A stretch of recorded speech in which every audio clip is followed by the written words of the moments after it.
నమస్తే అన్న, అందరికీ నమస్కారం. ప్రస్తుతం కువైట్ సోషల్ మీడియాలో మనం చూసుకుంటే ఆడవాళ్ళ గురించి కొంతమంది నీచంగా మాట్లాడుతూ ఉన్నారనమాట. వాళ్ళ అక్క చెల్లిని కూడా వాళ్ళు అలానే మాట్లాడతారని చెప్పేసి నాకైతే అనిపించింది అనమాట.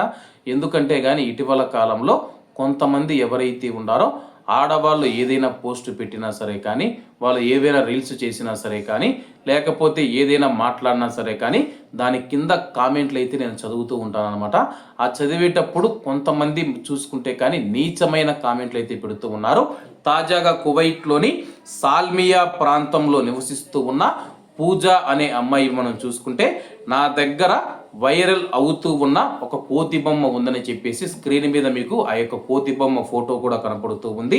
నేను సాల్మియాలో నివసిస్తూ ఉన్నాను, అది వైరల్ అయినందున దానిని నేను 5,000 దినార్లకు అమ్మాలనుకుంటూ ఉన్నానని చెప్పేసి ఒక పోస్ట్ అయితే పెట్టడం జరిగిందనమాట. ప్రస్తుతం మనం చూసుకుంటే కువైట్లోని సోషల్ మీడియాలో ఈ కోతి బొమ్మ వైరల్ అయ్యింది. నేను 5,000 దినార్లకు అమ్మాలనుకుంటూ ఉన్నానని చెప్పి ఆ అమ్మాయి పోస్ట్ పెట్టడం జరిగిందనమాట. పోస్ట్ పెట్టిన తర్వాత మనం చూసుకుంటే ఆ యొక్క పోస్ట్ వైరల్ అయిపోయిందనమాట. దాని కింద కొంతమంది కామెంట్లు ఏమని పెడుతూ ఉన్నారంటే, ఆ కోతి బొమ్మతో పాటు నువ్వు కూడా వస్తే 5,000 దినార్లు ఇస్తానని చెప్పేసి, అలాగే నీ ధర ఎంతని చెప్పేసి ఆ అమ్మాయిని అయితే రకరకాలుగా అయితే హింసిస్తూ అలాగే నీచమైన కామెంట్లు చేస్తూ ఉన్నారు. మనకు అక్క కానీ, చెల్లెలు కానీ, అమ్మ కానీ అందరూ ఉంటారనమాట. ఒక ఆడపిల్ల గురించి మాట్లాడేటప్పుడు ఒక పద్ధతి అనేది ఉంటుంది. ఆ పద్ధతి అనేది మర్చిపోయి కామెంట్లు అయితే చేస్తూ ఉన్నారనమాట. కువైట్లో కొంతమంది ఆడవాళ్ళు సోషల్ మీడియాలో వల్గర్గా మాట్లాడుతూ ఉన్నారని చెప్పేసి ఆడవాళ్ళు అంతా అలాగే ఉంటారనుకోవడం చాలా తప్పన్న. ఆ అమ్మాయి చెప్పింది కోతి బొమ్మ వైరల్ అవుతూ ఉంది, నేను 5,000 దినార్లు అనుకున్నానని చెప్పేసి మీరు ఫన్నీగా కామెంట్ పెట్టాల్సింది.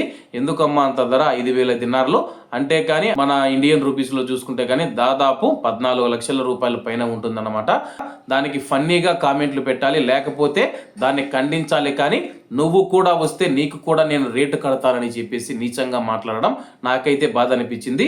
మరి దీనిపైన మీ యొక్క అభిప్రాయాన్ని కామెంట్ రూపంలో తెలియజేయాలని కోరుకుంటూ, అందరూ బాగుండాలి, అందులో మనం ఉండాలి. అందరికీ నమస్తే అన్న, జై హింద్.